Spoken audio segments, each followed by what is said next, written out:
একটি সুন্দর মিষ্টি সকালে সব্বাইকে স্বাগত। সকালবেলায় গাছে ফুল তোলা হয়ে গেছে, তারপরেও আমি কয়েকটা ফুল ছিল সেগুলোই তুলতে গেলাম। দেখলাম সামনেই আছে, তাই ভাবলাম ফুলগুলো তুলে নিই, গাছেই তো থেকে থেকে নষ্ট হয়ে যাচ্ছে। তো ফুল তোলা হয়ে যাওয়ার পরে এসে তো চাল ডাল ভিজিয়ে দিলাম প্রত্যেক দিনের মতো। যেহেতু মেয়ের আজকে এক্সাম শুরু হচ্ছে, তাই সকাল থেকে আজকে একটু তাড়াহুড়ো রান্না বান্না করতে হচ্ছে, কারণ ওকে একটু তাড়াতাড়ি দিতে হবে। তারপর আমার আজকে সোমবার, পুজো দেব, তাই তাড়াহুড়ো করছি রান্নাটা যত তাড়াতাড়ি শেষ করতে পারি। তো এদিকে চাল ডাল ভিজিয়ে দিয়ে মাছটা বের করে নিই। আজকে এমনি মাছই করব, আর কোনো মাছই রান্না বের করব না, কারণ আজকে আর ভালোও লাগছে না, আর খাবেও না কিছু। আর বড় মেয়েও তো বাড়িতে থাকবে, অত খেতেও চায় না।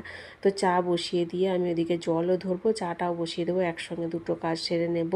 তো হচ্ছে এই যে আমার এই 5 লিটারের জারিক্যানটা, এটা কিন্তু তামার, তো এটাতে 5 লিটার জল ধরে রাখি। আরও বোতলগুলো তো দেখেইছো। তো আজকে রান্না হবে কুমড়োর তরকারি, আর হচ্ছে ডাল হবে, উচ্ছে ভাজা হবে, আর হচ্ছে বেগুন দিয়ে মাছ দিয়ে একটা ঝাল মতো করব। এই হচ্ছে আজকের মেনু। তো বেগুনটা দেখি মনে হয় মানে খুব একটা ভালো হবে না, এখনকার বেগুন তো বীজ হবেই। তো শীতকাল এখনও পড়েনি, যাক বেগুন পাওয়া যাচ্ছে, তো ভালোই লাগছে খেতে। তো একটু বীজ হলেও খেতে স্বাদ ছিল।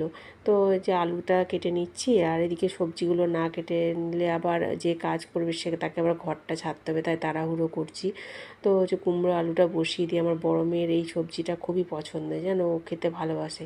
আর আমার মা এত সুন্দর কুমড়ো তরকারি করতো না, মানে আমাদের ঘরে যখনই কোনো উপোস টুপোস হতো, ছোলার ডাল, কুমড়োর তরকারি আর লুচি, এটা মাস্ট ছিল।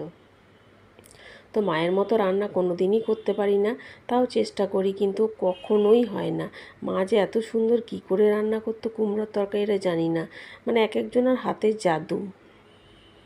তো পেঁয়াজটা কেটে নিচ্ছি, আর আর মানে ওই যে চপার বোর্ডটা বের করার মতো আর সময়ও নেই। একটা পেঁয়াজ কাটবো, বেশি কিছু পেঁয়াজ টিয়াজ দেবো না, হালকা করেই করব, কারণ কিছুই তো খেতে চাইবে না পরীক্ষার সময়, জানোই তো একটা টেনশন থাকে, তারপরে আবার ম্যাথ পরীক্ষা।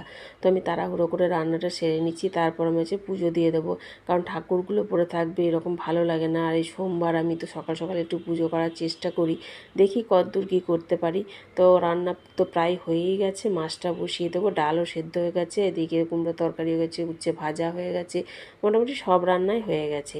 তো রান্না শেষ করে স্নান করে আমি পুজো দিয়ে দিলাম। তো আজকে তো গাছে দেখলে কত ফুল ফুটেছিল সকালে। আর এই যে লজ্জাবতী গাছটা দেখছো কি সুন্দর, গাছটা মরেই গেল বৃষ্টির জলে। তো ভিডিওটা যদি ভালো লাগে তো পেজটা একটু ফলো করে দিও, আর সবাই তোমরা কিন্তু খুব ভালো থেকো। তো এখানেই রাখছি ভিডিওটা।